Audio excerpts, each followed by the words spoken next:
Bueno, por favor activen sus cámaras de video, les pido.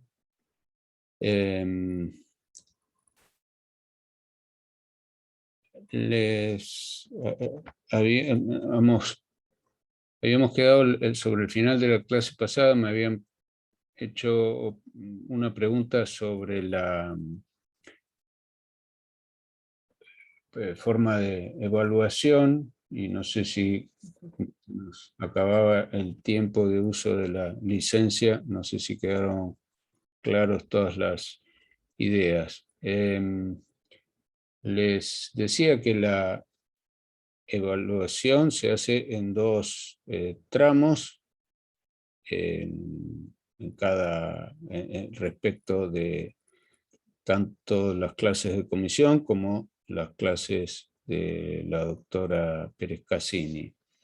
O sea, van a tener 4 notas.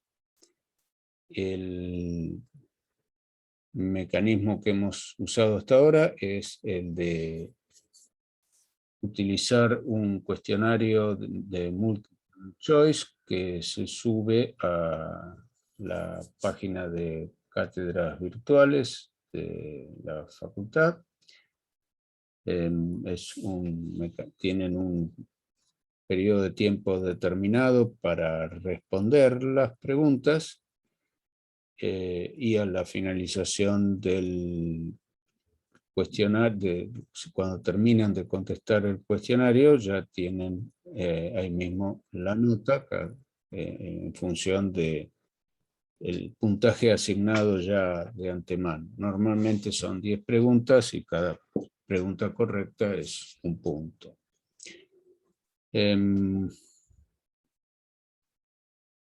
Luego hay un recuperatorio para cada uno de los parciales, y en función de las 4 notas que obtengan, los que no alcanzan los requisitos de promoción tienen la chance de una evaluación final oral. Ya estaremos en el mes de diciembre para ese momento. Aparte de eso, y como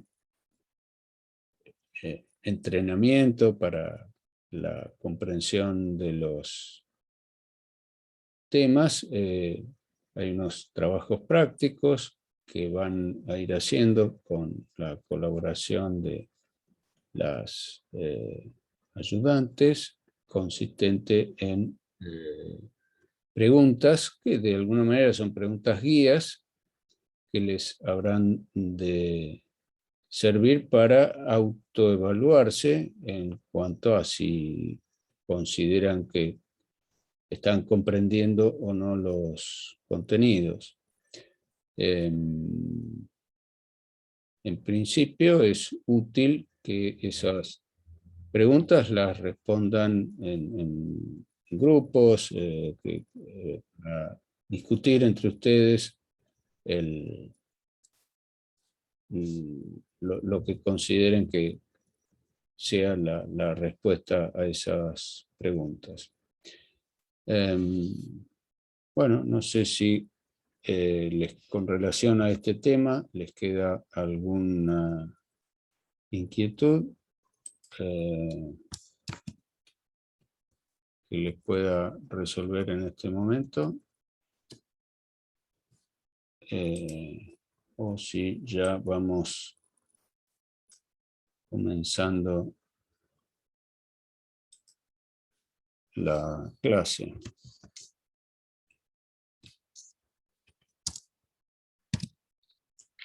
Mario, buen día, ¿cómo estás? Buen día. Buen día a todos y a todas. Quisiera que les comentes un poco también la modalidad de la cursada, porque vi que no les quedó muy claro eso tampoco, y algunos se incorporaron hace poquito, y otros me parece que no estuvieron el lunes, así que más que nada para que les quede claro eso, ¿no? cómo va a ser, que vas a grabar las clases, que se las vas a enviar por mail, Ah, bueno. no lo vas a subir en cátedras virtuales y demás. Sí, las clases se graban y las subo a YouTube y les envío luego por mail los links, los vínculos para acceder a las grabaciones, y también por mail, que es el medio que vamos a utilizar para comunicarnos.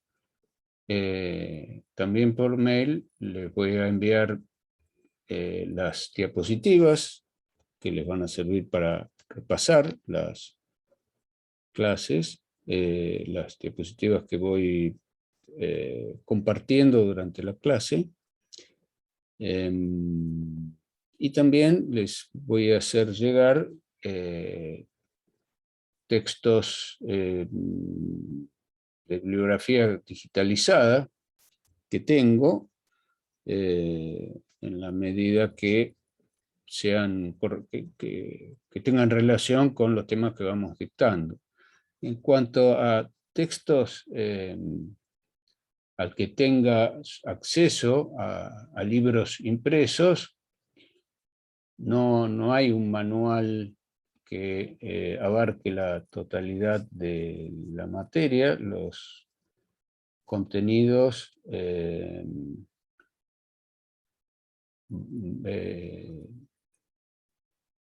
los, los encontramos tratados en distintos autores.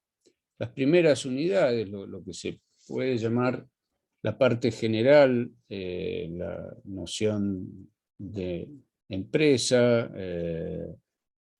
lo que se dio en llamar el estatuto del comerciante. Vamos a ver que la palabra comercio y comerciante han desaparecido del nuevo Código Civil y Comercial, pero más allá del aspecto metodológico, de cómo están incorporados los contenidos de esa parte general en la legislación,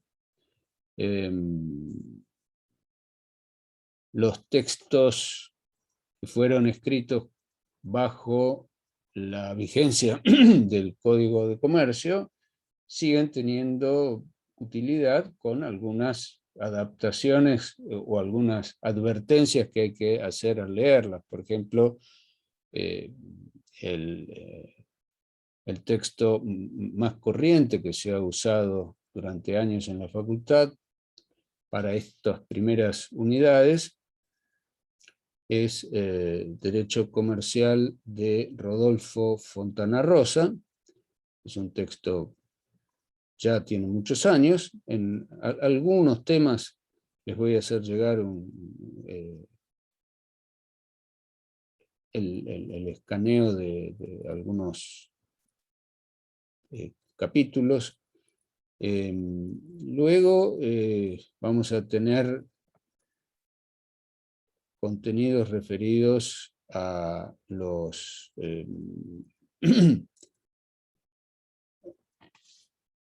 la forma en que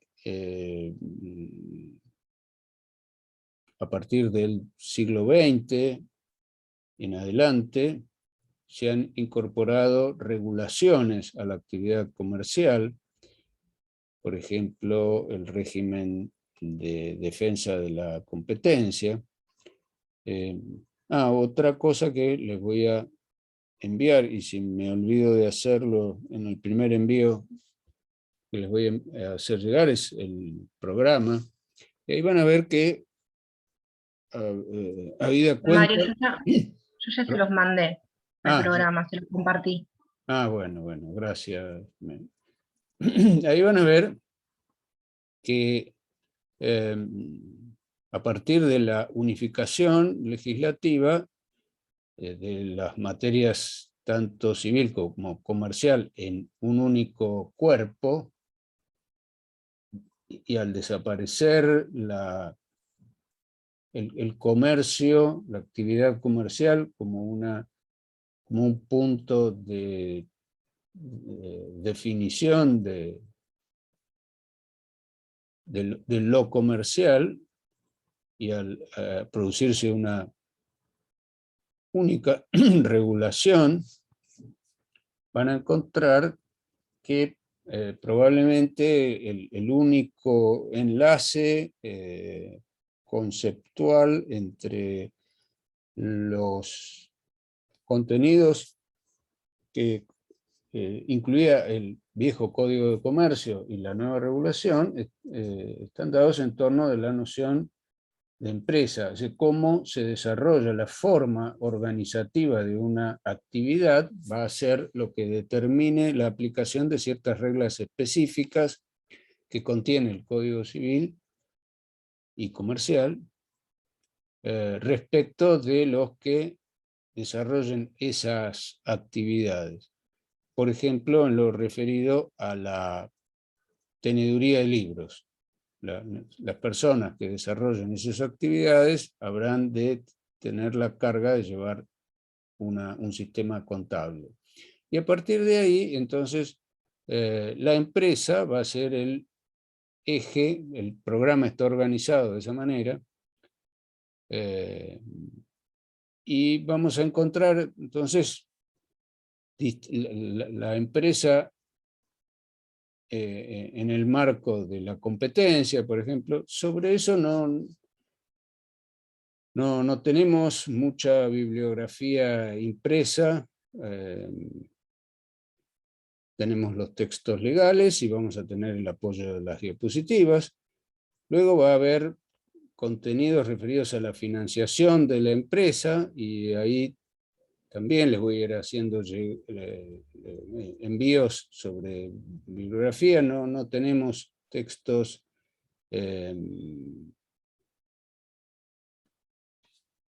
adaptados en forma global a los contenidos del programa. Hay textos separados. Después tenemos la materia del contrato de transporte, con lo que vamos a finalizar. Y el apoyo bibliográfico más o menos que abarca una buena cantidad de temas del programa va a estar en la obra de Alterini, que es un código civil y comercial comentado, que lo tenemos en la página de la facultad. Tiene un link con un servicio que presta la editorial La Ley de Thomson Reuters, y que se pueden acceder a esos textos. Yo en todo caso igual les voy a acercar fotocopias de las cuestiones que han quedado incluidas en la regulación del nuevo Código Civil y Comercial y que atañen a los contenidos del programa. Así que, bueno, ahí tenemos más o menos el panorama de los aspectos de procedimiento, de cómo vamos a llevar adelante la cursada. No sé si hay alguna otra pregunta, y si no, vamos a comenzar a continuar con el desarrollo de los temas que venimos viendo acerca de la ubicación de la materia del comercio en la historia del derecho occidental. Buen día, profesor. Buenos días. Sí, quería saber qué bolillas entraban en el primer parcial. Otro tema, les voy a hacer llegar un cronograma. Eso no lo puedo determinar con precisión, porque a veces hay alteraciones en el cursado de las clases, porque aparecen feriados, eso lo vamos ajustando más o menos sobre la marcha, pero tentativamente yo les hago llegar un cronograma con la fecha estimada del parcial. En definitiva van a entrar en el parcial los temas vistos hasta la clase anterior. Pero tentativamente yo les voy a hacer llegar un cronograma con qué temas vamos a estar tratando en cada una de las clases y qué día va a ser la evaluación, que más o menos va a caer en la mitad del tiempo que tenemos para el desarrollo de la materia.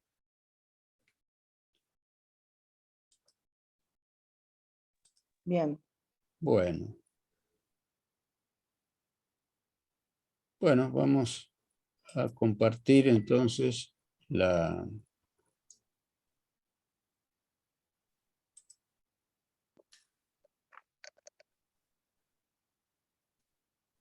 diapositivas. No, perdón. No es esta la...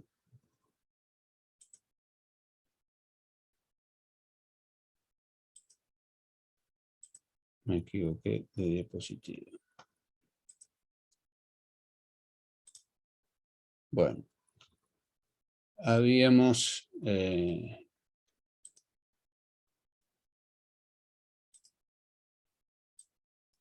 llegado la clase pasada hasta la aparición de la etapa de la codificación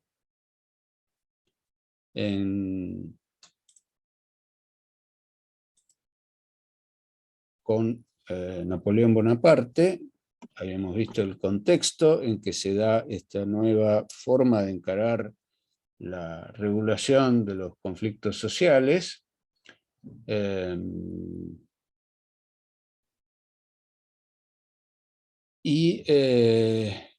Vamos a ver que este proceso de codificación va a abarcar en forma separada la materia del comercio, cuya organización, recordemos, había empezado en las ciudades italianas, en el norte de Italia, que se fue expandiendo al resto de Europa, en la forma de estatutos que los gremios, que por otra parte recordemos que la estructura, la institucionalidad, la forma de ejercicio de la actividad política en los burgos, en las pequeñas ciudades fortificadas, se daba dentro del marco de una autorización que les otorgaban o bien el señor feudal, o bien algún obispo bajo cuya influencia estaba esa pequeña ciudad, y estas autoridades les otorgaban a las ciudades un marco de autonomía organizativa que se daba a través de la representación que mandaban cada uno de los gremios, los gremios en que estaban organizadas las distintas actividades que satisfacían las necesidades de los habitantes. Y con estos gremios, estas guildas, establecían sus estatutos que daban el marco al funcionamiento de sus tribunales especiales. Por lo tanto, teníamos los tribunales, las cortes que organizaban los señores feudales, y se hacían cargo de los problemas, de la generalidad de los problemas, salvo que los comerciantes entre sí, para dirimir sus disputas, tenían sus propios tribunales. con con el incremento del poder político de los que de aquellos señores feudales que se van a constituir en monarcas, en esos primus inter pares que van a ser estos primeros monarcas débiles, en torno de lo que luego van a ser los estados nacionales de Europa, cuando estos monarcas empiezan a ganar y concentrar poder político que le disputan a los otros señores feudales, van a aparecer unas instituciones, los consulados, que van a asumir esas funciones legislativas separadas.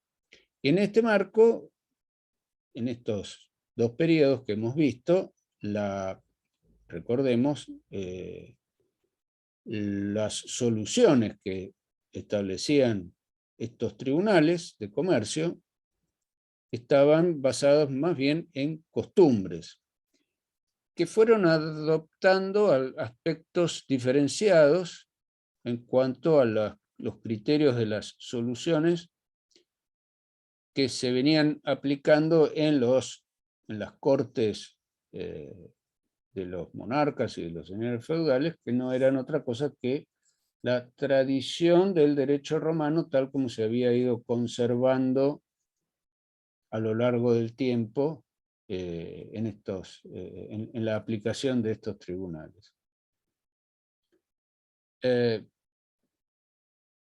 Estas soluciones legales que aplicaban los tribunales de comercio se habían diferenciado en aspectos tales como la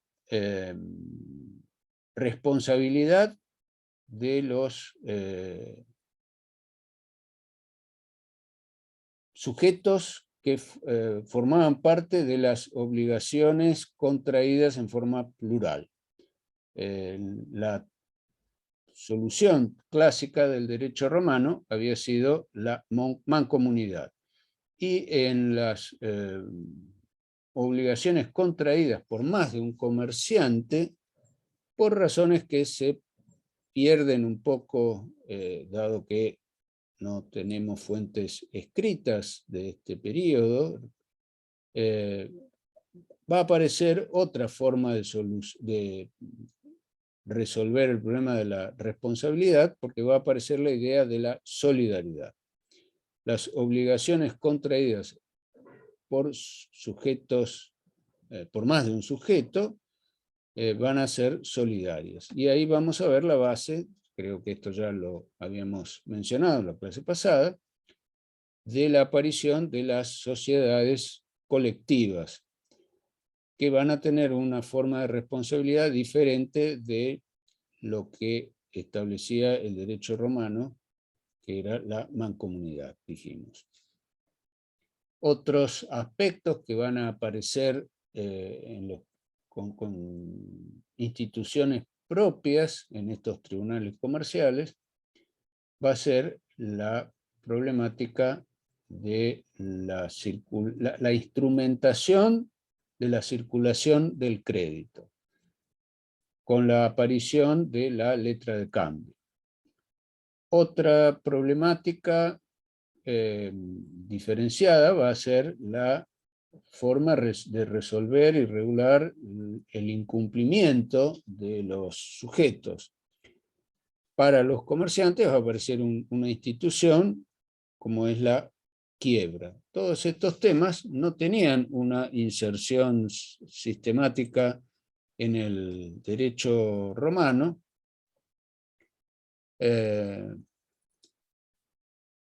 y esto va a ir dando lugar a la hora de la codificación, a la regulación de a través de dos cuerpos sistemáticos diferenciados, un código civil y un código de comercio. Esta nueva regulación del derecho privado se da en en el contexto de la nueva teoría de las fuentes del derecho, en que el derecho solo debe ser producido por el Estado. Por eso hasta este momento la materia comercial, los tribunales comerciales, perdón, aplicaban soluciones fruto de la costumbre, y ahora entonces en este nuevo contexto va a aparecer la necesidad de establecer un cuerpo sistemático que condense esas materias. Y así vamos a ver que el contenido del Código de Comercio francés va a ser diferente en un aspecto de los códigos que siguieron su tradición, su trayectoria, como fue el Código de Comercio argentino, porque va a incluir solamente las materias que no estaban incluidas en el Código Civil. Y un tema que no va a incluir el Código de Comercio francés es el tema de los contratos. Eso va a ser un tema que va a aparecer después en el camino.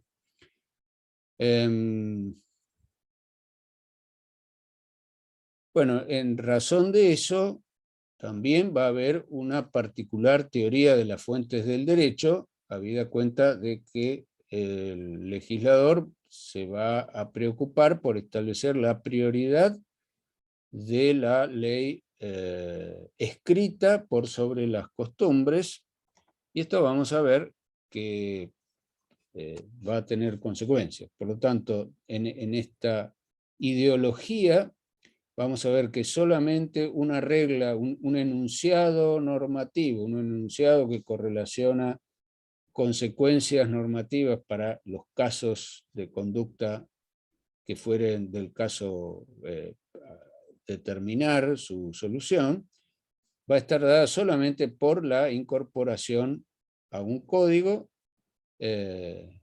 asumiendo que el código pueda determinar soluciones para todos los problemas. El código era visto como un catálogo donde cada caso iba a tener una respuesta en su texto. Por lo tanto, había una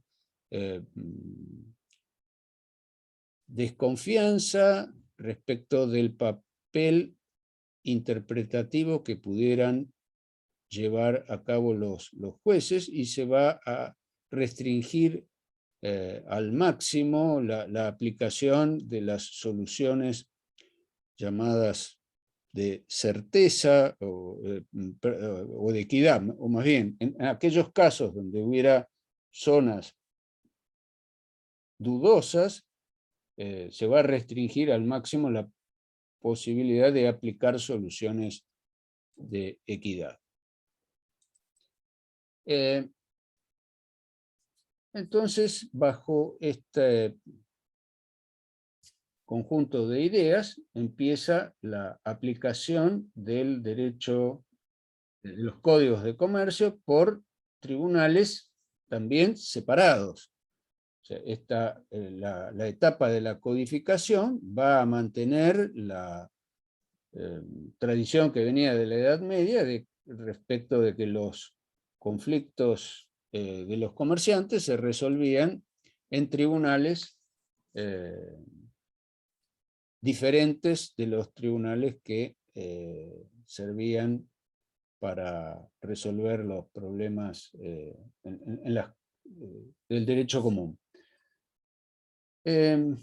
Entonces, durante el curso del siglo XIX, se va a producir una diferenciación en la forma de resolver los problemas por los tribunales comerciales, que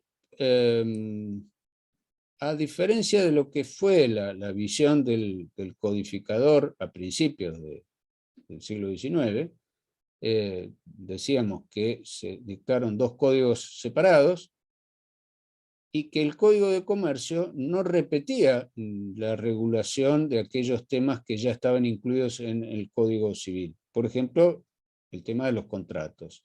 No había una regulación de contratos civiles diferente de la... Es decir, en el Código de Comercio no había una regulación de los contratos. Solamente se encontraban los contratos regulados en el Código Civil. Por otro lado, en Alemania se va a desarrollar una escuela con motivo de la necesidad de redactar un código civil y también luego un código de comercio. Dijimos esto, lo mencionamos la clase pasada, que hubo una polémica muy importante acerca de cómo debía llevarse a cabo este proceso codificador, y se afirma la idea de que la codificación debía consistir en una recopilación de las soluciones que se habían venido aplicando en los tribunales, en las cortes feudales, Una de lo pregunta que tengo. era el derecho romano. ¿Sí, perdón? No, que tengo una pregunta. Dígame. Ese debate, esa polémica era la de Savigny, ¿o no? La Sí, que... correcto. Así es. Bien. Gracias. Entonces, en esa tarea de sistematización de los contenidos de la tradición del derecho común, los autores alemanes se van a ver influidos por el éxito que en ese momento, en segunda mitad y últimos años del siglo XIX, la influencia que había tenido el desarrollo de la biología a partir de la aparición de la obra de Charles Darwin, El origen de las especies, y se van a ver inclinados a establecer una organización de ese material que tenían que sistematizar, similar a la que en la biología se hace respecto de las distintas especies, que se las clasifica en ramas, podemos decir. Entonces, también respecto de las instituciones jurídicas se ve adecuado clasificarlas y organizarlas en conceptos que luego eran tratados como entes o seres vivos, y va a aparecer un estilo argumentativo que trata a las instituciones como entes, como cosas con existencia real, más allá de que los conceptos son enunciados lingüísticos y los criterios clasificatorios son... no podemos decir que haya clasificaciones verdaderas y clasificaciones falsas, sino que, por el contrario, las clasificaciones podemos arreglarlas y acomodarlas según nuestras necesidades. Podemos establecer diferentes criterios y ninguno es más verdadero que otro. Podemos clasificar los libros de nuestra biblioteca por el color de las tapas de la encuadernación, podemos clasificarlos por el apellido de los autores y agruparlos en un estante de tal letra a tal otra, o podemos agruparlos por materias, por contenidos, en fin, cualquiera de las clasificaciones es válida. Algunas habrán de resultarnos útiles para ciertos propósitos y otras no tanto, o de ninguna manera. Bueno, la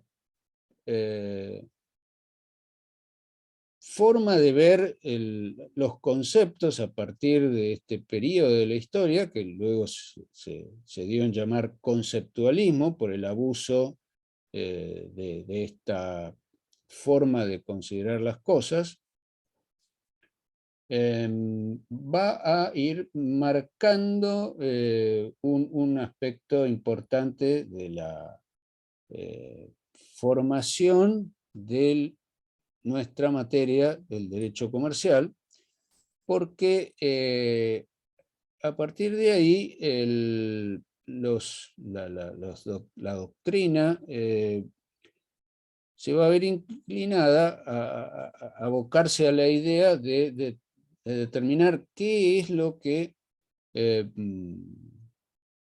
separa al comercio de otras materias. ¿Por qué el legislador debe agrupar dentro de un código de comercio tales materias y no tales otras? Y se va a encarar esta tarea sobre la base de asumir que el comercio es algo que viene dado por la naturaleza de las cosas. No es algo que el legislador pueda acomodar poniendo un contenido hoy dentro del Código de Comercio y sacándolo mañana, sino que más allá de lo que el legislador pudiera hacer en un momento determinado, el comercio era algo que tenía su propia esencia, vamos a decir, porque precisamente esta palabra, esencia, ente, tiene que ver con una manera particular de ver a los conceptos. Luego, en el siglo XX, va a aparecer una reflexión sobre este problema muy diferente, que va a hacer hincapié en los malos entendidos que genera el lenguaje y hace ver problemas donde no los hay, o restringe la manera de ver esos problemas. Bueno, entonces, en este periodo se va a ir gestando la idea de considerar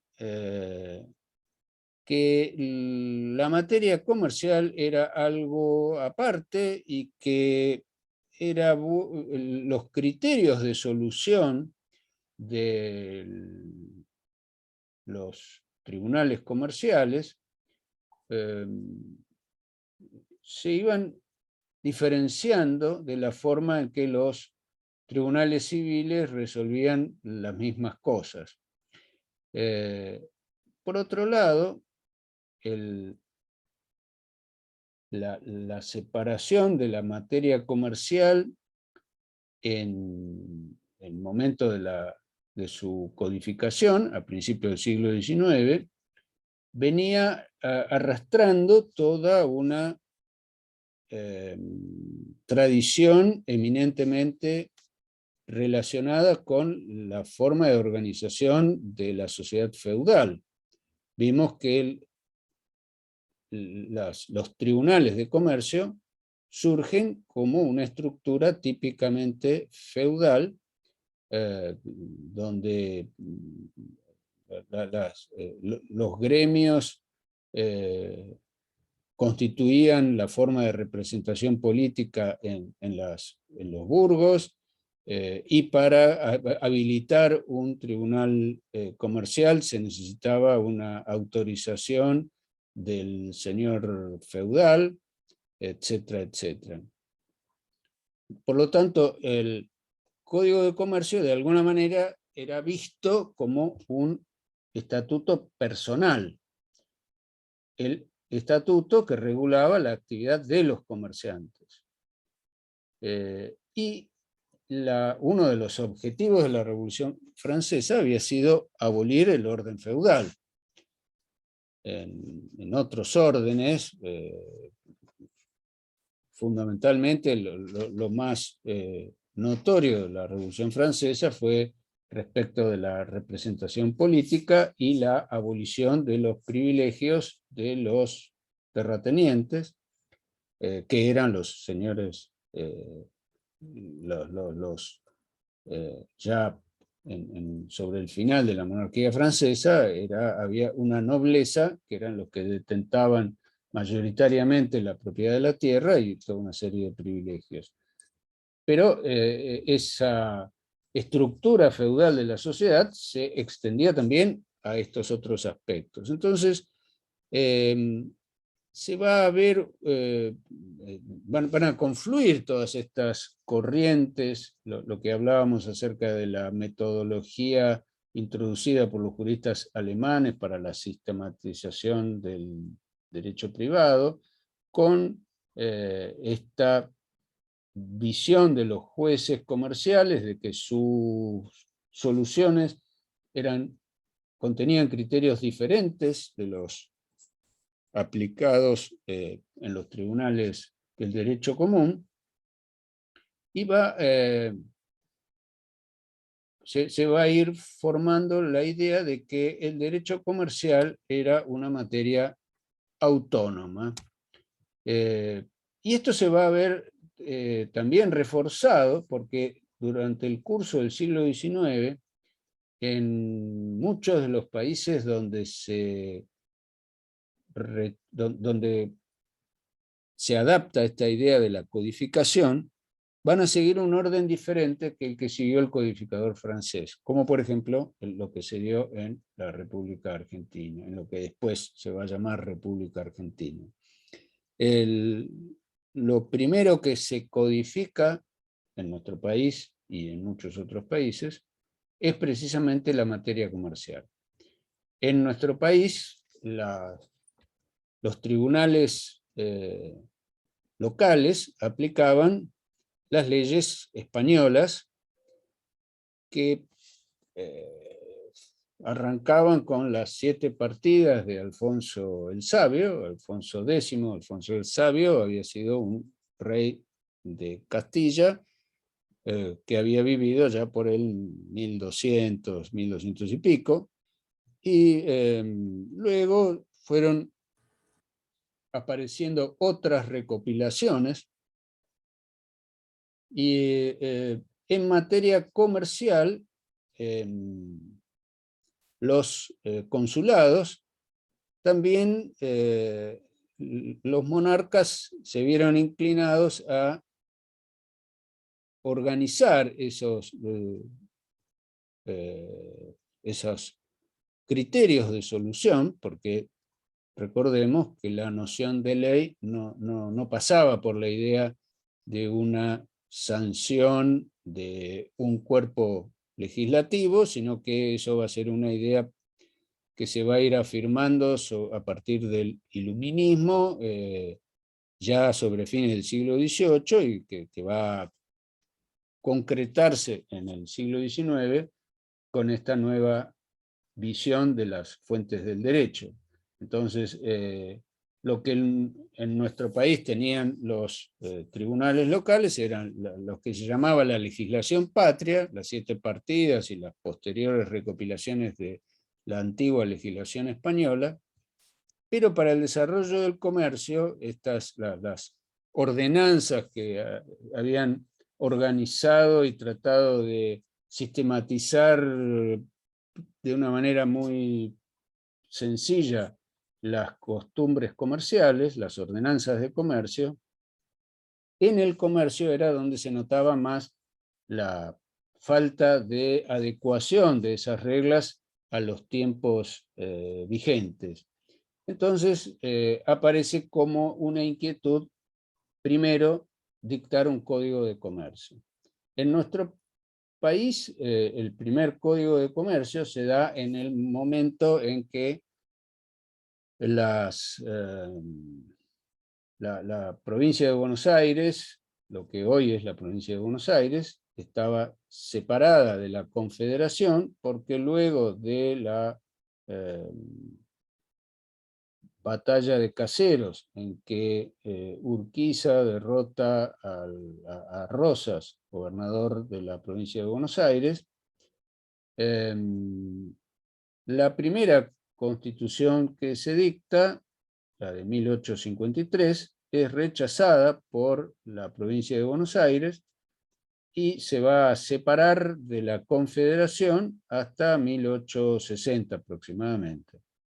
En ese periodo de tiempo,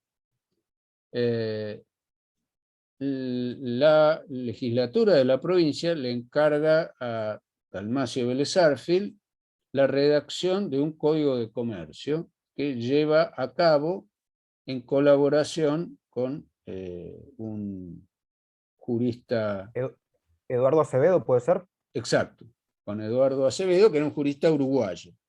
Bueno, es un tema muy discutido, el papel que le cupo a cada uno de ellos en la redacción de ese código de comercio. Algunos sostienen que tuvo un rol más importante Acevedo, pero dada su condición de uruguayo, no podía aparecer como el autor principal. Entonces el papel de Vélez Arfield fue menor, pero en fin, son conjeturas que no hay elementos para establecer con precisión cómo fueron las cosas. Bueno, entonces este primitivo código de comercio que se dio como código para la provincia de Buenos Aires, después en 1862 va a ser adoptado el mismo texto legal como código de comercio de la República Argentina. El Congreso de la Nación, que originalmente se había establecido en Paraná, recuerden, dicta la ley 15 y sanciona como código para toda la República Argentina el que había utilizado el que había establecido la provincia de Buenos Aires.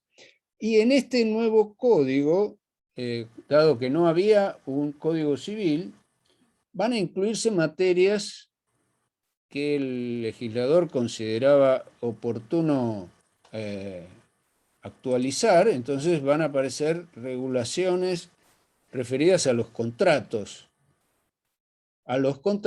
comerciales. Entonces, cuando luego estoy puntualizando los hitos y las fechas y las circunstancias con relación a la legislación nacional, pero este proceso se repite en muchos otros países de Europa y de América. Van a aparecer nuevos contratos que luego, cuando años después se sanciona un código civil, va a resultar una doble regulación de los contratos. Entonces vamos a tener una compraventa civil en el Código Civil y una compraventa comercial en el Código de Comercio. Bueno, Y una pregunta. Sí, dígame.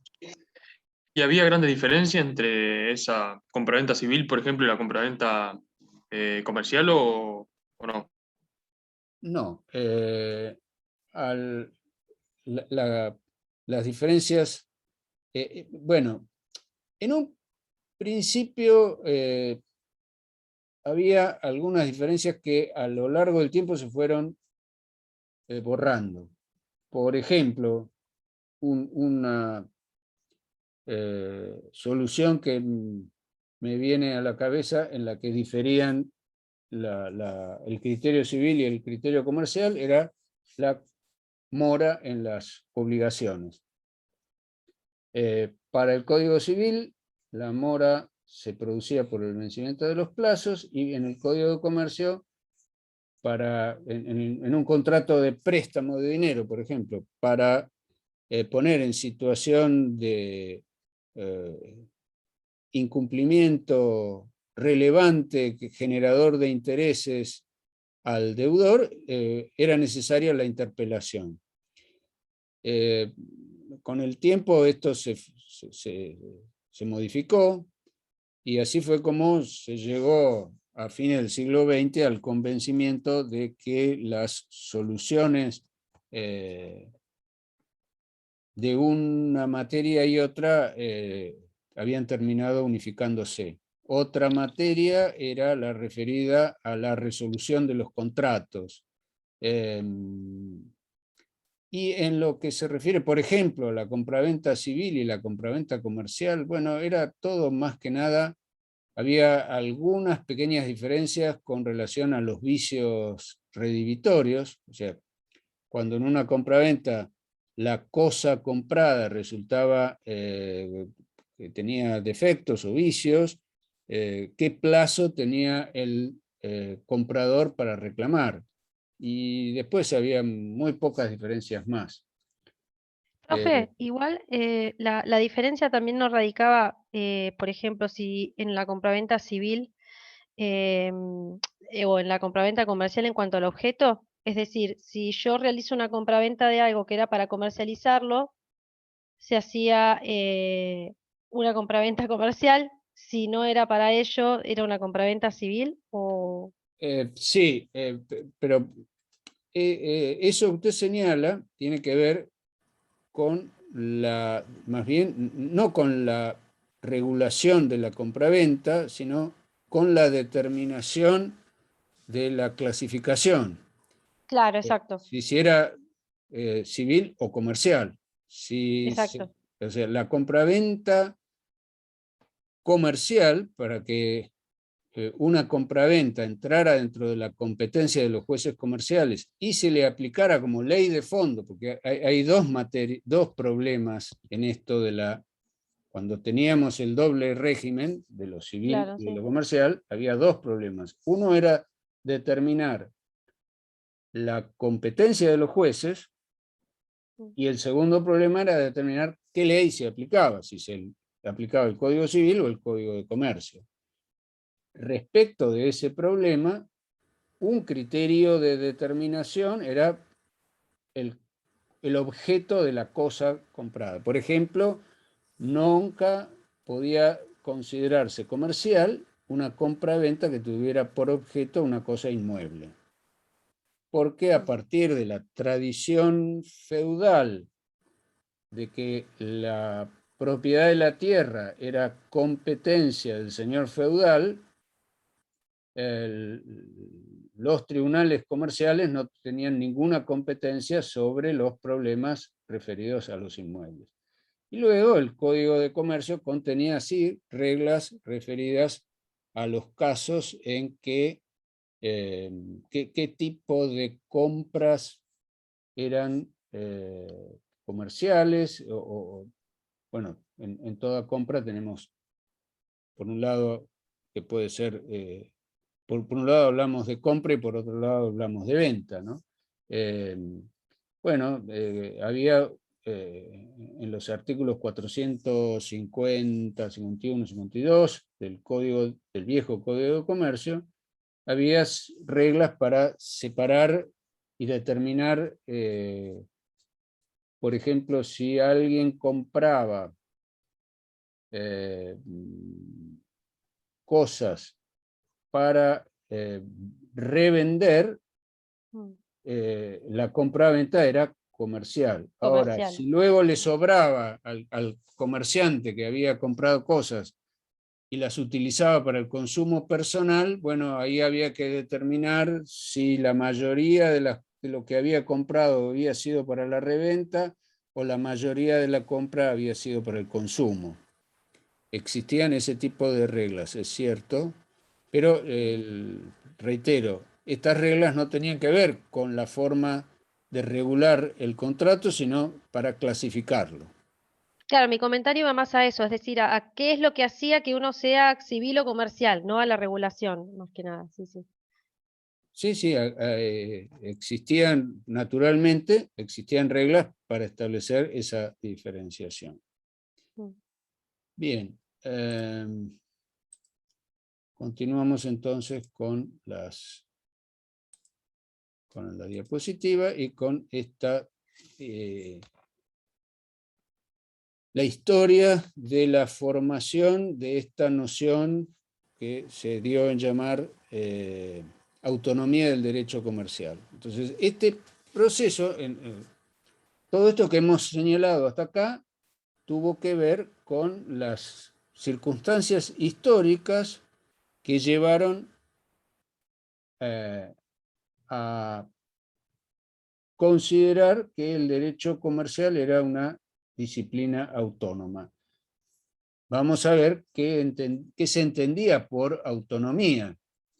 Bueno, para decirlo brevemente, el problema de la autonomía era un problema referido al orden de aplicación de las fuentes del derecho.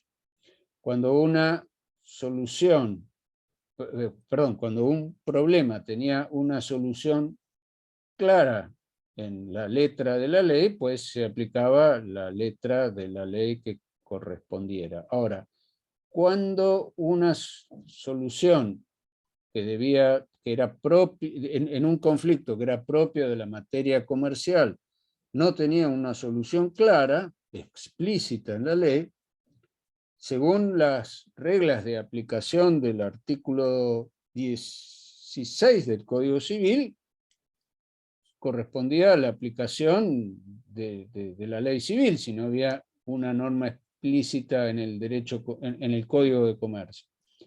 Pero la doctrina comercial elaboró otra solución y empezó a sostener que cuando no había una solución explícita en el Código de Comercio, debía aplicarse los principios generales del derecho comercial.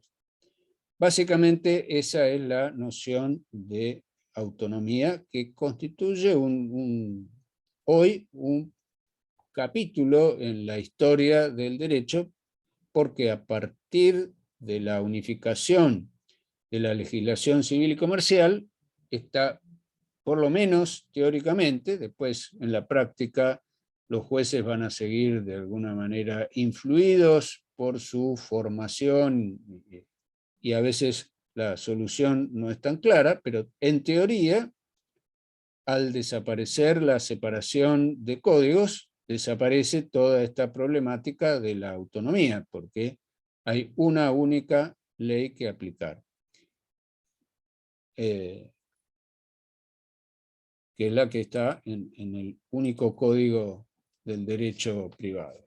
Bueno, acá tenemos referidos los antecedentes del derecho comercial argentino que ya mencionamos, la llamada legislación patria, que era en materia civil las leyes de partidas y las otras recopilaciones, y las ordenanzas de Bilbao, que son una especie de, o reflejan, bueno, acá en la diapositiva, en realidad Luis XIV, tenemos que ubicarnos para aclarar por qué aparecen estas dos ideas juntas.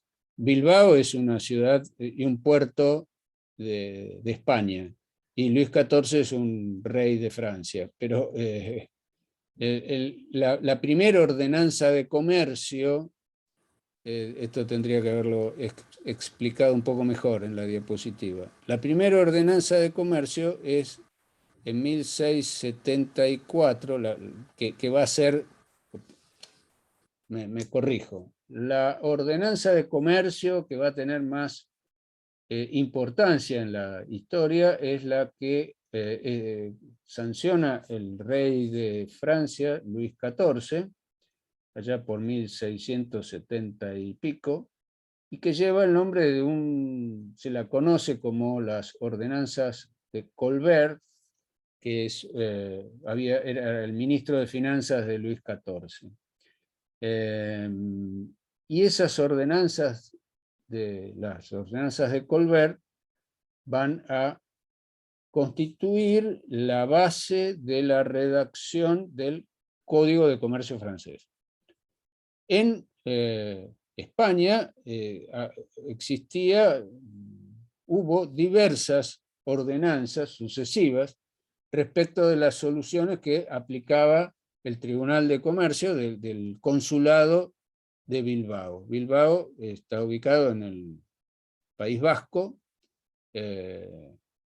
y fue también un hito importante para esta consolidación de las soluciones comerciales en la aplicación de nuestros tribunales.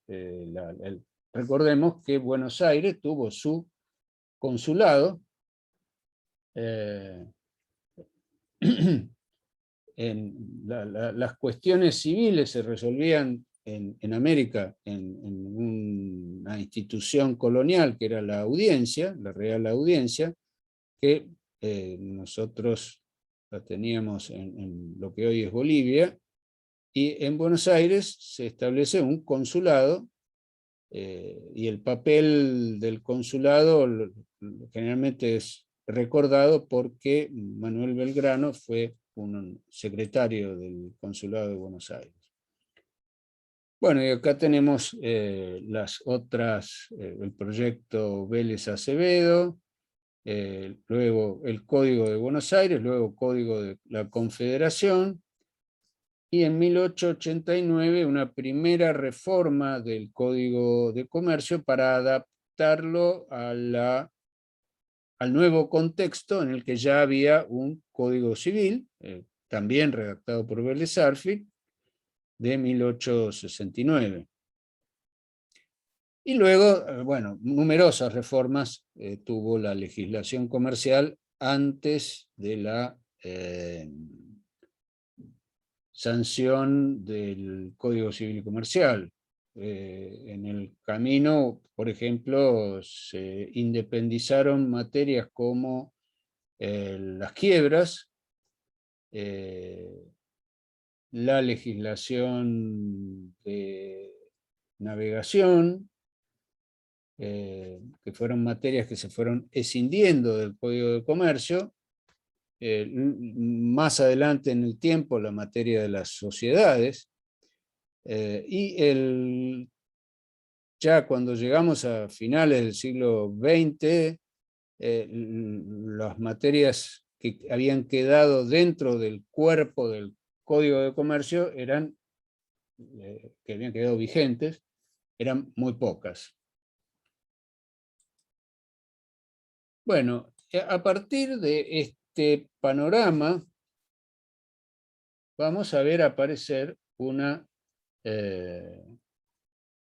la idea de la poca claridad que le otorgaba a la sistematización de la legislación la existencia de estos dos cuerpos separados que habían nacido al calor de circunstancias históricas que ya habían desaparecido.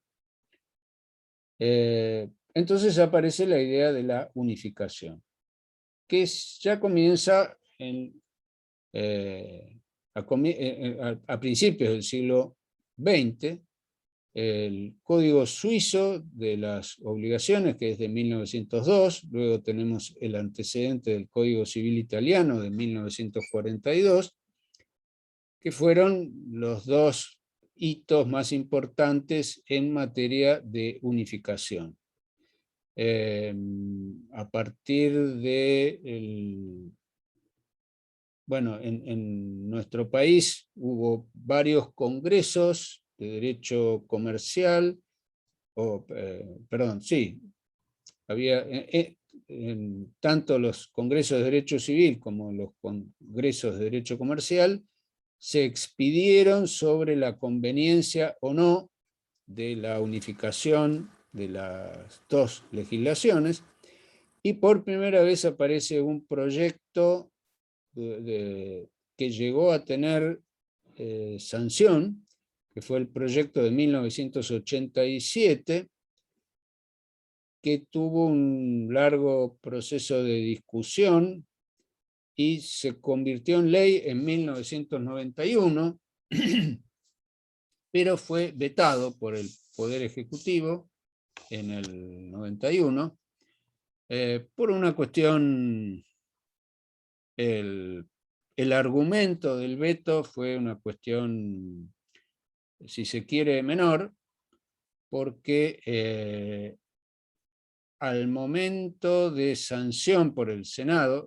esto fue un proyecto que entró por la Cámara de Diputados, se discutió largamente, y cuando llega al Senado y el Senado lo aprueba, en el medio se había producido la sanción de la ley de convertibilidad, con el objeto, a principios del año 91, de poner fin a un segundo proceso hiperinflacionario. Habíamos tenido en el curso de los años 89 y principios del 91, habíamos tenido dos procesos hiperinflacionarios, uno sobre el final del gobierno de Raúl Alfonsín y otro al comienzo del gobierno de Menem. Entonces, el entonces presidente Menem dicta un...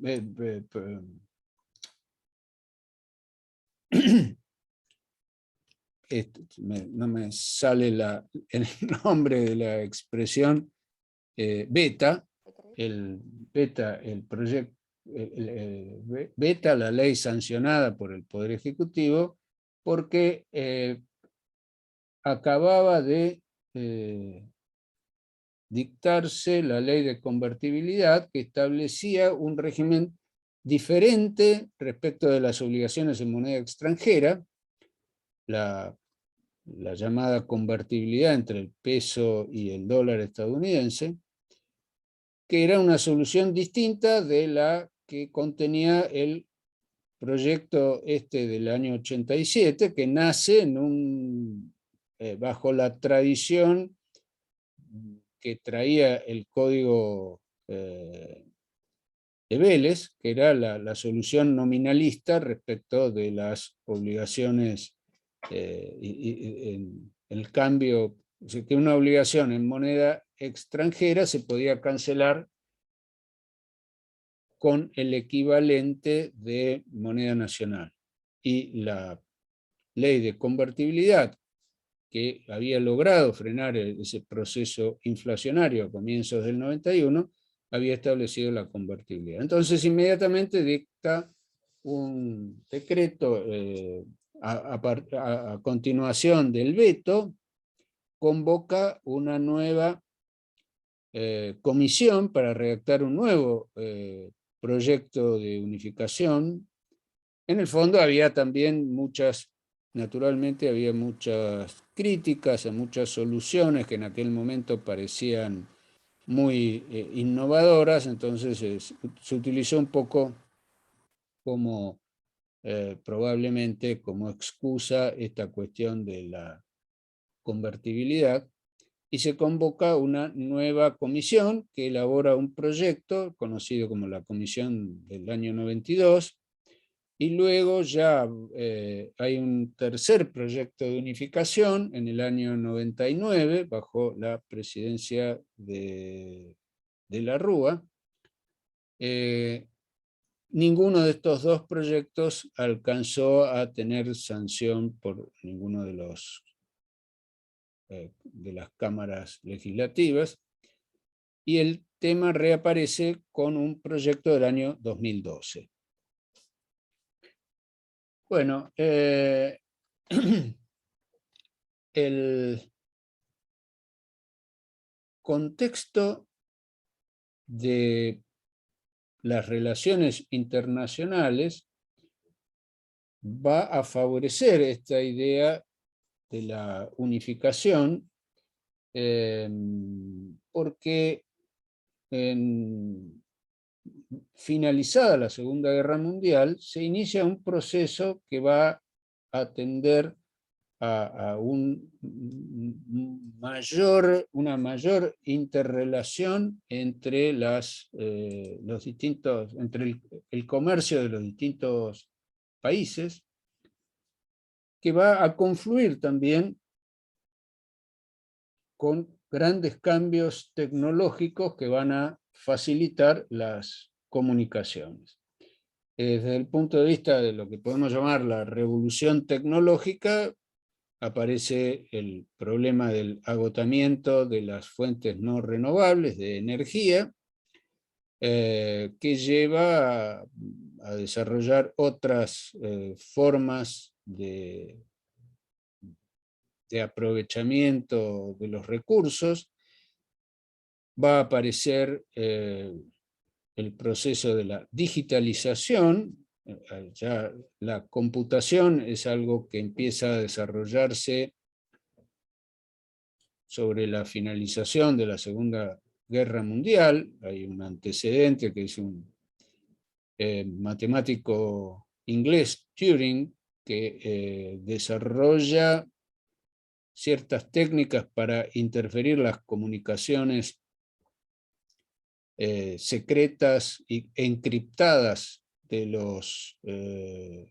las potencias a las cuales se enfrentaba Gran Bretaña. ¿Era el de la máquina Enigma o no?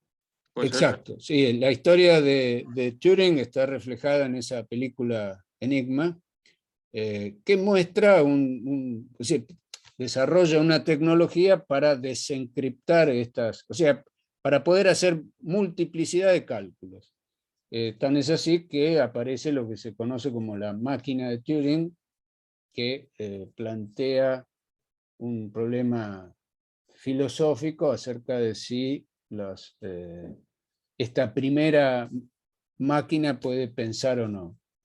Bueno, a partir de ahí se desarrolla la computación y empiezan a aparecer las primeras computadoras, que luego ya sobre los años fines de los 70, principios de los 80, dejan de tener esas dimensiones que tuvieron las primeras computadoras y empiezan a aparecer las computadoras personales, y con ello se difunde masivamente una nueva técnica de procesamiento de la información. Y además no solamente de procesamiento de la información, sino de crecimiento y achicamiento del mundo en términos comunicacionales. La digitalización y la computación permiten establecer contactos y realizar negocios a distancia de una manera muchísimo más sencilla que lo que había conocido la humanidad en toda su existencia. Por otro lado, vamos a tener un proceso de integración política con sus altibajos, pero aparece los primeros grandes intentos de integración en bloques y el ejemplo más importante fue la formación de la Unión Europea, que también desde la finalización de la Segunda Guerra Mundial en adelante va a ir produciendo, partiendo de la Comunidad del Carbón y del Acero, pasando allá por los años 50 y pico, pasando por el Tratado de Roma. Primero se forma un mercado común, y luego avanza hacia formas de integración más importantes, hasta el punto de que aparece una moneda única sin estado emisor, como es el euro, y esto produce una crisis del Estado nacional soberano, que se ve obligado, por un lado, a ceder facultades hacia estas formas de integración económica, pero a su vez también se ve atacado, si se quiere, por debajo, en la medida que vamos a ver sobre finales del siglo XX, y problemas que no han desaparecido del todo todavía, como son los nacionalismos. Cuando se produce la implosión de la Unión Soviética, van a reaparecer numerosos estados que habían sido unificados por razones políticas por la Unión Soviética, y de esos países que emergieron luego del acuerdo de Yalta entre las potencias vencedoras, la Unión Soviética, Estados Unidos, Gran Bretaña y Francia, o inmediatamente después de la caída del muro de Berlín, ya estamos hablando de fines del siglo XIX, van a fraccionarse muchos de esos estados. Bueno, todo este contexto nos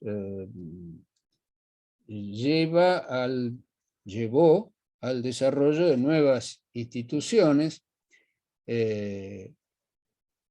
tendientes a la unificación legislativa en muchas materias, en lo que hace al derecho comercial. Vamos a ver tratados internacionales para la unificación de la regulación de la letra de cambio, por ejemplo, que era uno de los temas que estaba contenido en el Código de Comercio, pero que luego es una de las materias que se desgaja del Código de Comercio,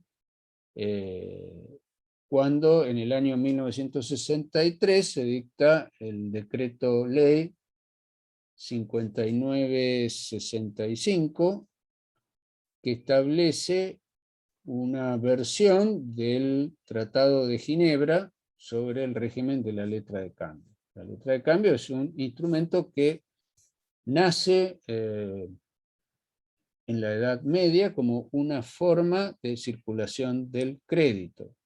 Cuando alguien quería viajar de un lugar a otro y no quería llevar valores metálicos encima, se los entregaba a un comerciante del lugar a donde iba a empezar el viaje, y este comerciante le entregaba una carta dirigida a otro comerciante del lugar hacia donde se dirigía, para que el comerciante del lugar de destino,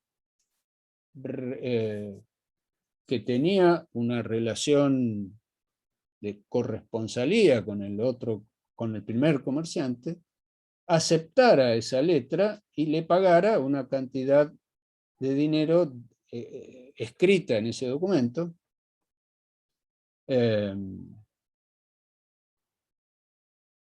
como forma de evitar el traslado físico de esos valores. Luego ambos comerciantes se compensaban, en virtud de esas relaciones recíprocas, compensaban ese valor que no se había desplazado físicamente, y llevaban una cuenta entre ellos.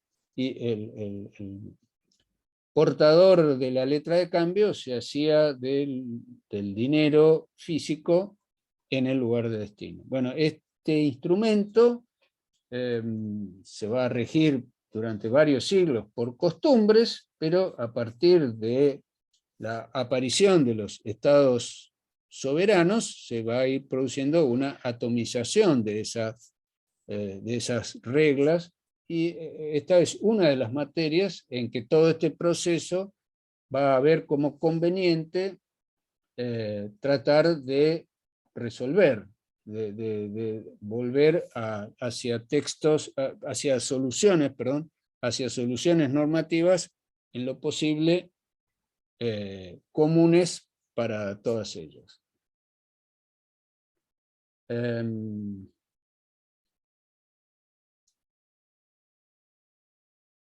Y por otro lado, se va a ir produciendo una aproximación de las soluciones del derecho continental europeo con el derecho anglosajón.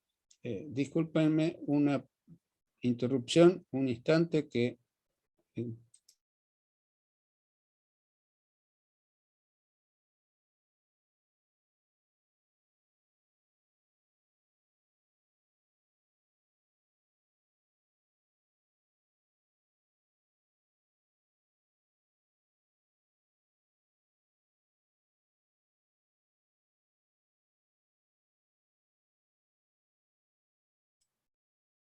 Disculpen la interrupción, pero empezó a llover y había unas cosas que había dejado en el balcón, papeles que se me iban a mojar.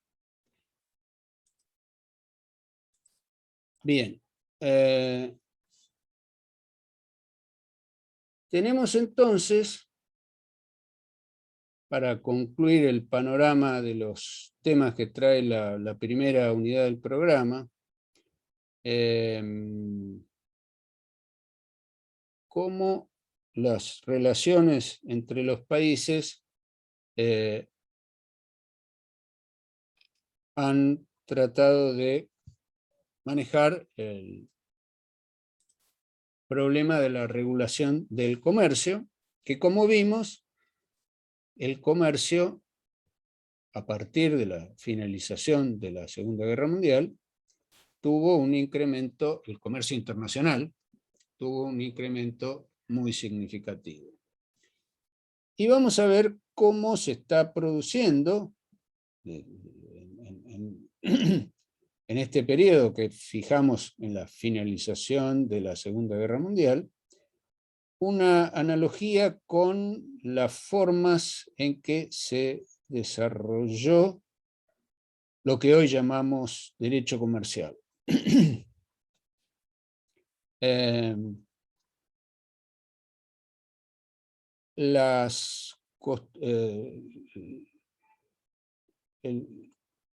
derecho comercial, en este periodo que vimos, el llamado periodo corporativo, nace con ciertas prácticas, ciertas costumbres, con el desarrollo de la, llamémosle, tecnología de la contabilidad, y con las reglas que van desarrollando los comerciantes que iban en ferias de una ciudad a otra, y que en los contratos que realizaban en esas ferias acordaban establecer como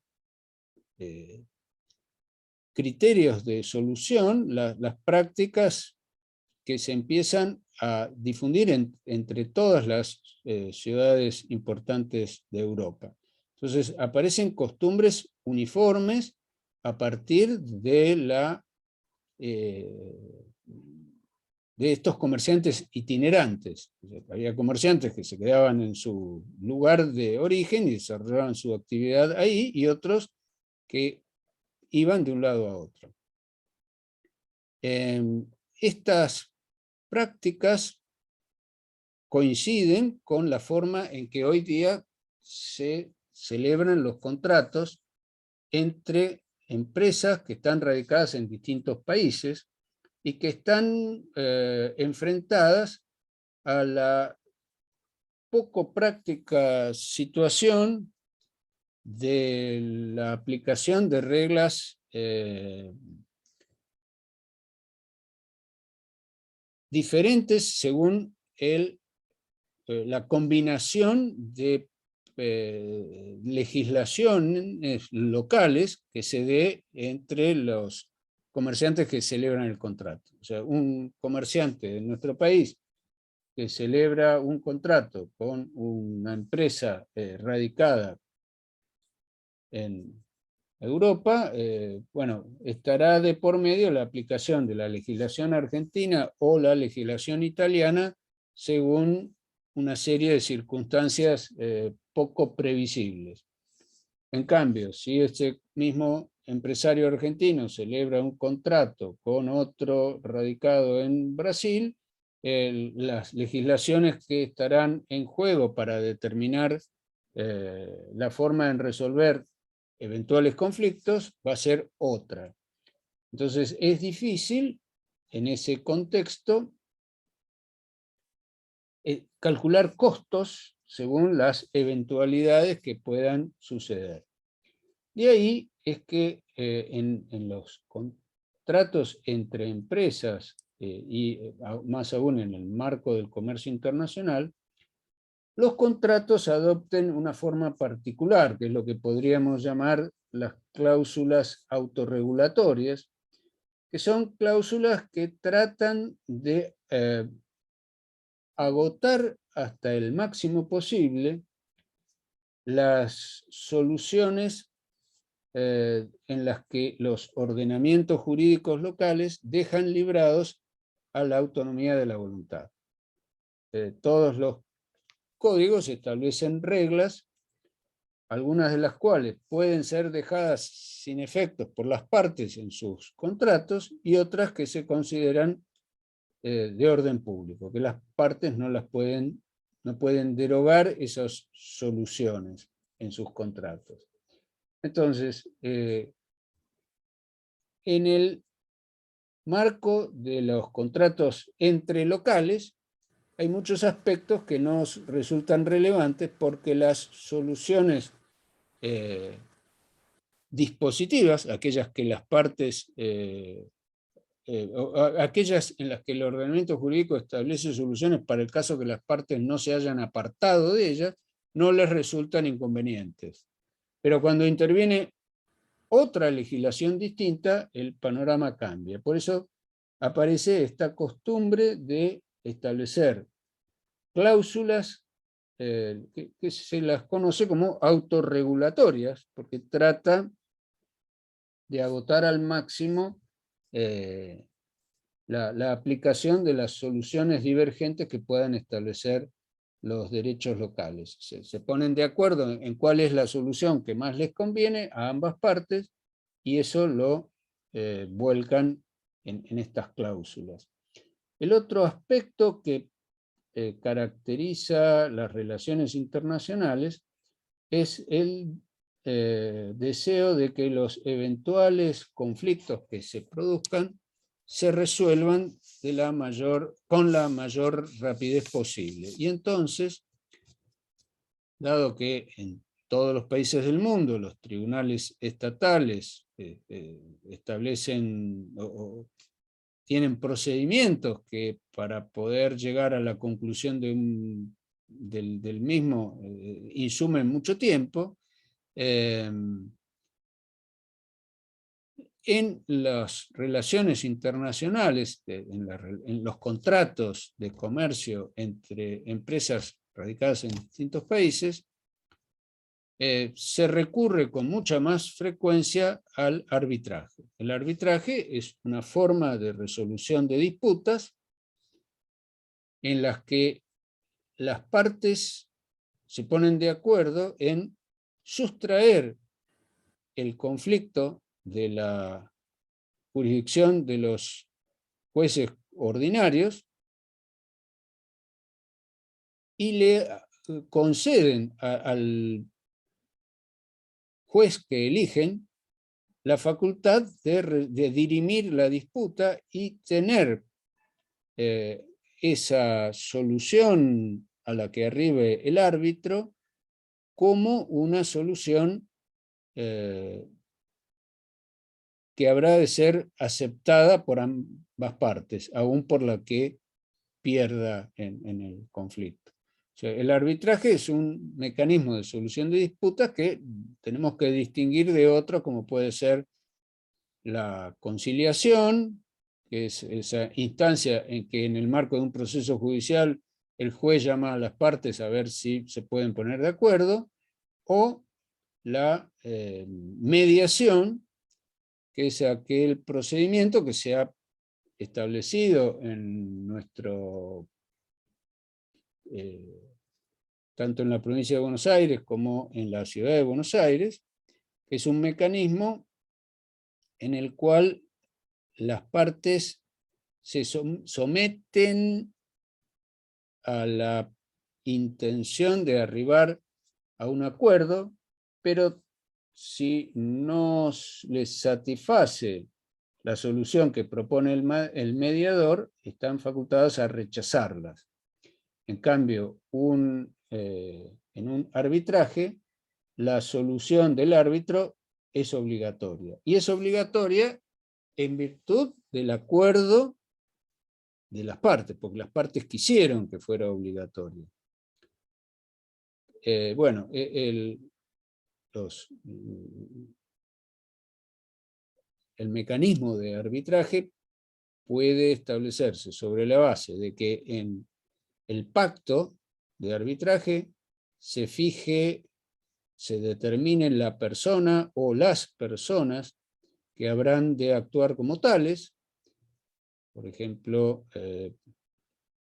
si es una única persona, bueno, pues el pacto de arbitraje tendrá que establecer quién habrá de ser el árbitro. Si es un tribunal, un mecanismo habitual es que cada parte elige un árbitro y los dos árbitros designan a un tercero, se ponen de acuerdo entre ellas para designar un tercero. O en otros casos existen tribunales permanentes de arbitraje, que son a veces organizaciones, por ejemplo la Cámara de Comercio Internacional tiene un cuerpo estable de árbitros ante los cuales se puede dirimir un conflicto, pero insisto, para que se puedan sustraer a la competencia de los jueces ordinarios, los jueces estatales, tiene que existir un acuerdo de partes. Ese acuerdo a veces se celebra en el mismo contrato. Una cláusula del contrato puede establecer que en caso de conflicto las partes resuelven designar a un árbitro. En otros casos, el pacto de arbitraje, si no estaba previsto en el contrato, puede celebrarse en el momento en que aparece el conflicto. Cuando se celebra el contrato, las partes suponen que no va a haber contrato. Perdón, suponen que no va a haber conflicto, de lo contrario no celebrarían el contrato. Pero, más allá de la voluntad de ellas, el conflicto puede aparecer en un momento posterior y en ese momento pueden celebrar el pacto de arbitraje. Bueno, esto también funciona en las relaciones locales. El tribunal de arbitraje más importante de nuestro país funciona en la Bolsa de Comercio de la Ciudad de Buenos Aires, pero otras instituciones también organizan tribunales de arbitraje, aun cuando nuestras prácticas locales no lo incorporan demasiado. No es demasiado frecuente que haya que las partes se avengan a la solución de establecer un arbitraje, salvo en cuestiones fundamentalmente entre grandes empresas, para las cuales el costo del tiempo es mucho más importante. En esos casos suelen recurrir el arbitraje del Tribunal de la Bolsa de Comercio de Buenos Aires, es de los más usados, pero también los colegios de abogados tienen tribunales arbitrales permanentes, aunque se usan poco. Bueno, en este ámbito del derecho comercial internacional tenemos también la tendencia al desarrollo. Se han desarrollado instituciones que han seguido esta tendencia de la unificación. Por ejemplo, hay una organización internacional conocida como UNIDROIT, que tiene por objeto buscar la aproximación de los textos legales de los distintos países. Recién mencionamos como ejemplo el Tratado sobre Letra de Cambio, pero hay otros, hay una ley local que adopta como derecho interno un tratado sobre la compraventa internacional. En este momento no me acuerdo el número de la ley, pero es otra materia donde se ha producido una unificación legislativa. Bueno, y hay otros ejemplos. Y el otro aspecto importante de señalar en el ámbito de lo que podemos llamar el derecho comercial internacional es el del desarrollo de instituciones que buscan la integración económica. En nuestro, mencionamos el ejemplo más desarrollado, que es la Unión Europea, y en América tenemos el Tratado del Mercosur, que en este momento se encuentra en una etapa de crisis, ha reducido significativamente el alcance de los acuerdos originales. Hay distintas visiones entre los países miembros. Los países originales de este tratado fueron Brasil, Uruguay y Argentina. Luego se incorporó Paraguay, y bueno, hubo otros países que quedaron en una situación fronteriza en cuanto a su incorporación a este tratado del Mercosur.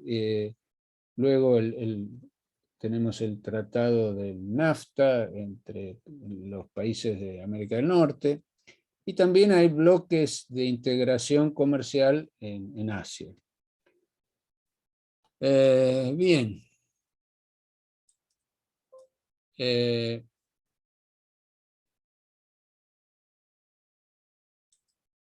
Para concluir, podemos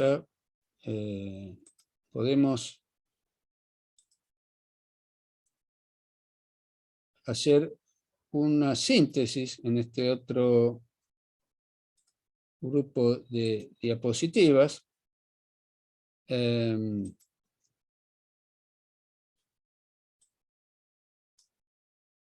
Sobre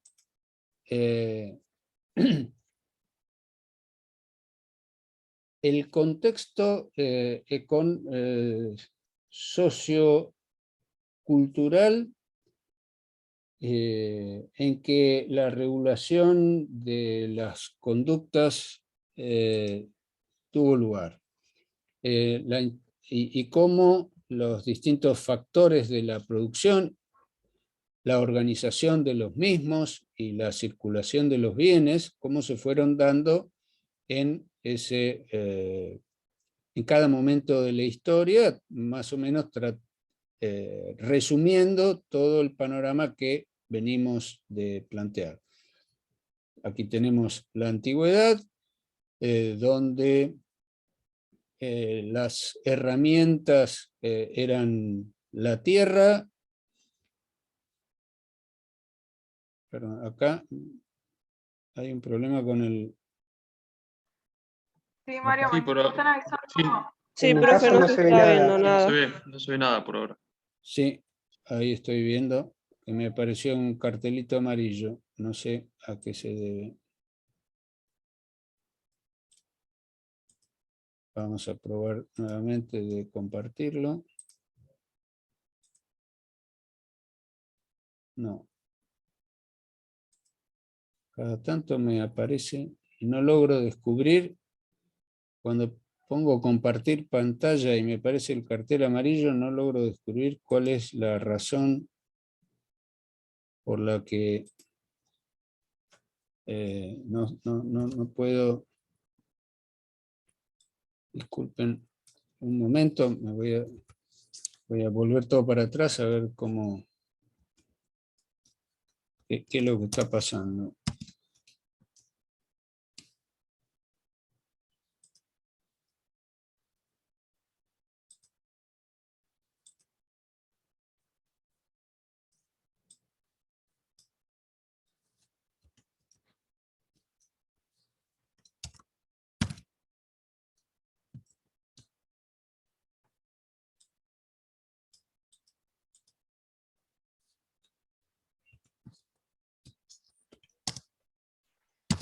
Ya retomamos. Un segundo.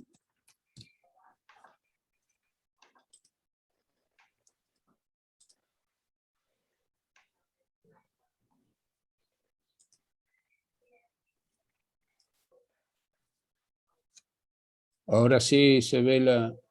Ahora sí. Sí, sí, ahora se ve. Sí, se ve, profesor. Bueno, decíamos que durante las distintas civilizaciones que se fueron desarrollando en el periodo que podemos llamar antigüedad,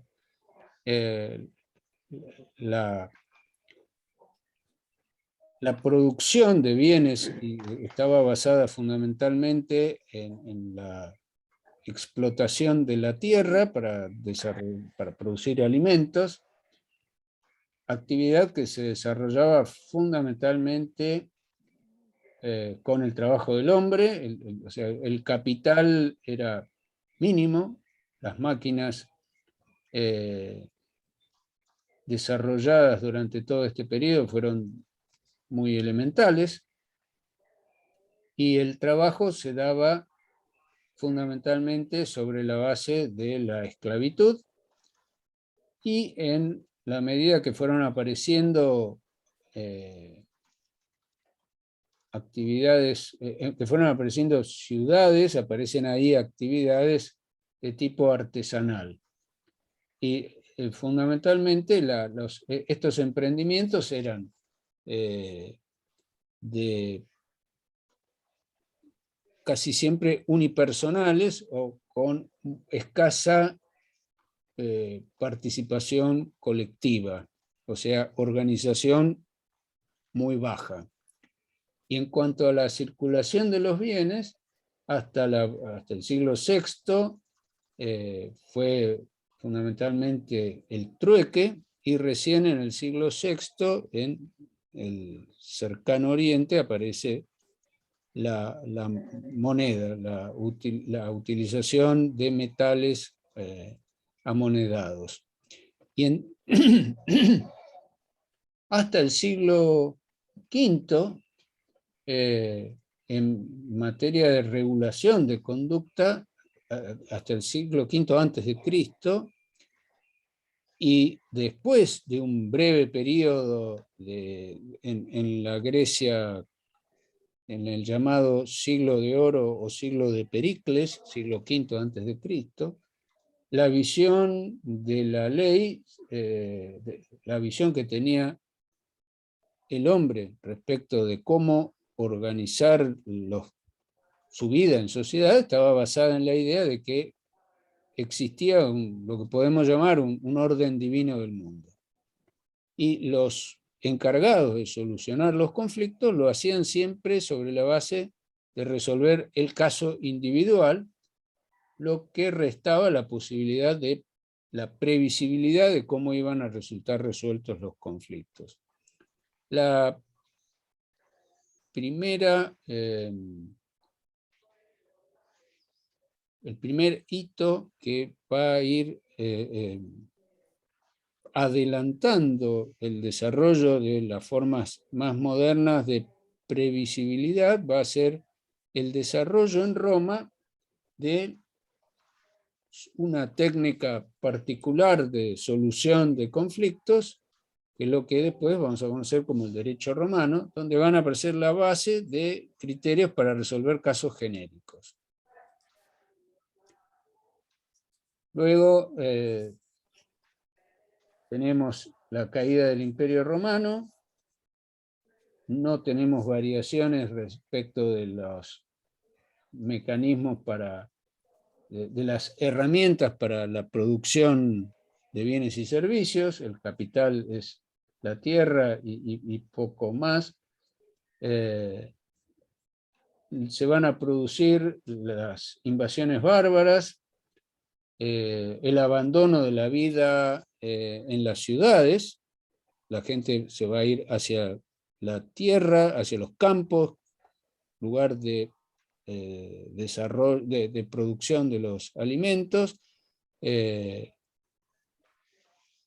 y se va a producir una importante disminución del comercio, así como un progresivo, llamémosle, olvido del derecho romano. Los pueblos invasores que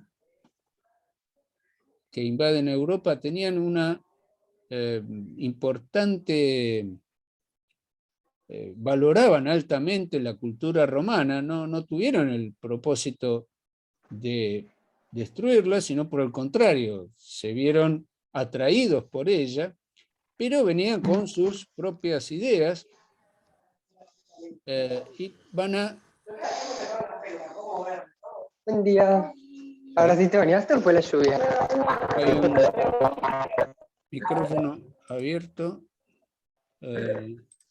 ¿Bien vos? Sí. Bueno, ahí lo apagué.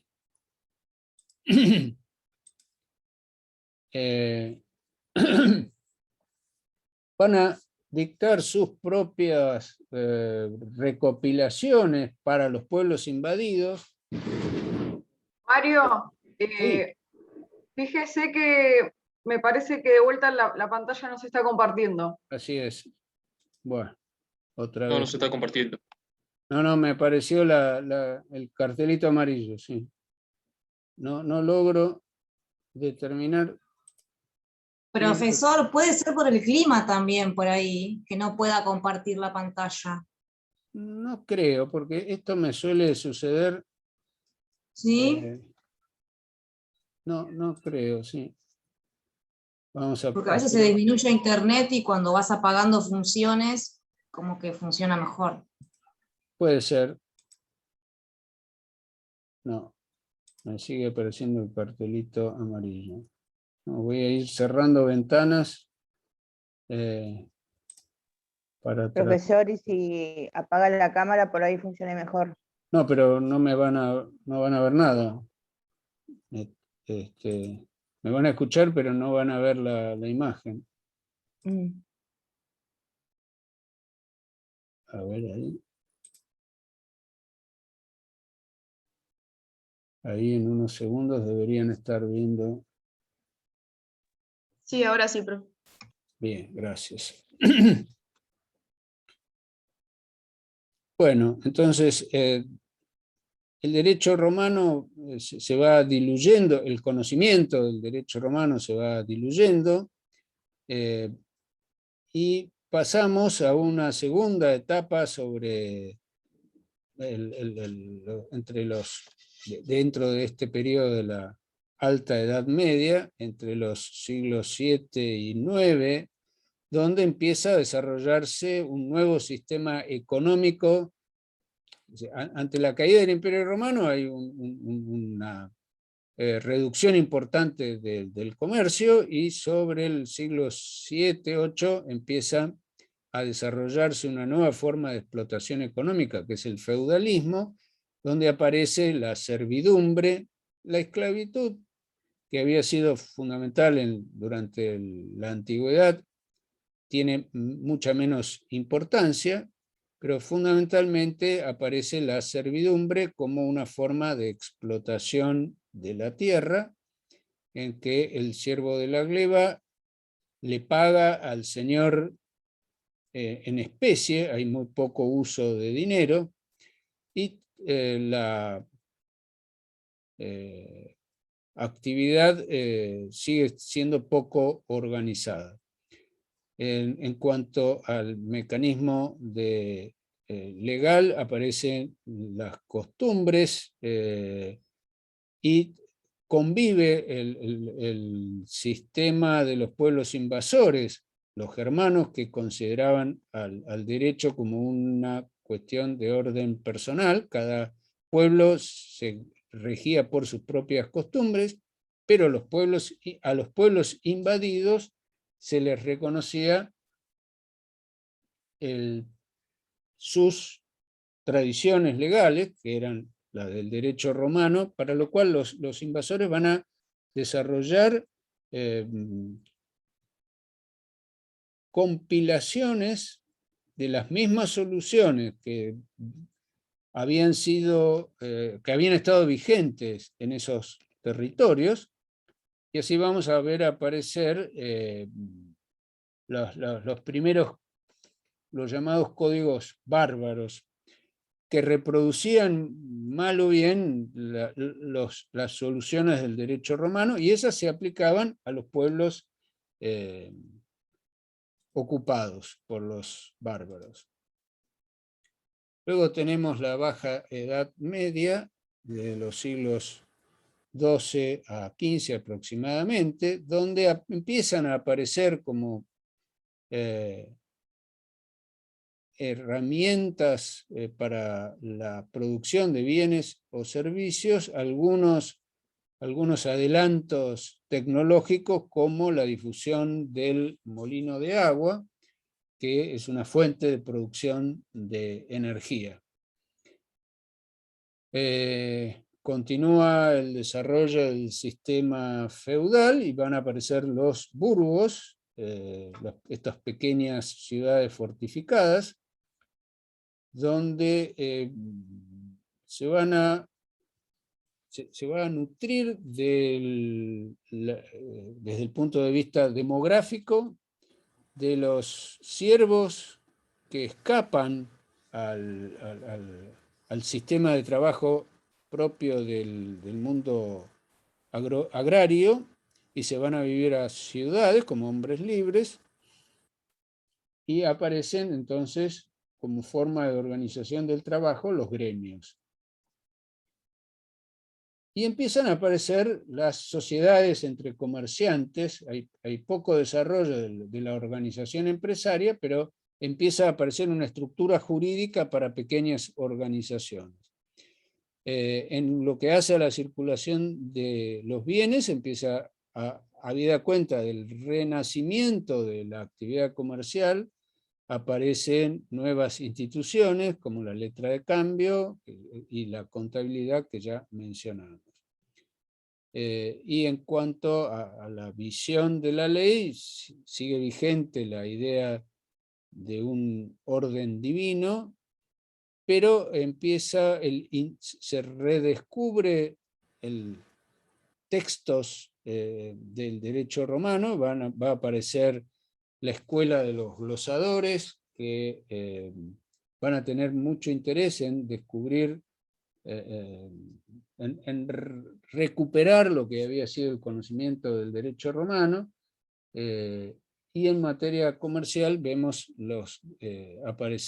organizarse los tribunales comerciales, como ya lo mencionamos.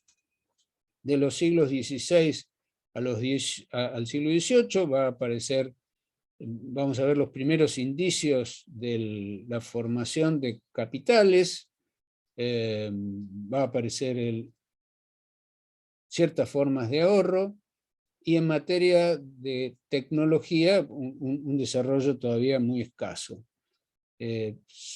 Continúa la tierra bajo el sistema, el uso y la explotación de la tierra bajo el sistema feudal, continúa la servidumbre y la esclavitud se va reduciendo y empiezan a aparecer trabajos urbanos. Y en orden a la organización de estos emprendimientos productivos van a aparecer las primeras compañías de descubrimiento, que van a ser el origen de las sociedades anónimas, que en los siglos siguientes va a ser la forma de organización jurídica más importante. Y en cuanto a la circulación de los bienes, vamos a ver aparecer las primeras bolsas de comercio y las negociaciones con acciones. Durante este periodo vamos a ver la revolución burguesa ir restándole, primero asociándose con los monarcas, que van a ir afirmando su poder y se van a valer del dinero que les van a prestar los burgueses, los comerciantes, para afirmar su poder sobre los otros señores feudales, y de esa manera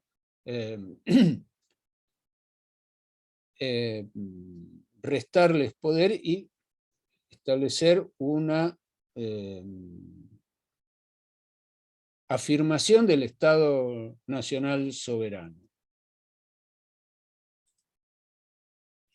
Bueno, en la edad contemporánea vamos a ver la revolución industrial, la aparición del maquinismo, la concentración de los capitales, nuevas formas de participación en el capital.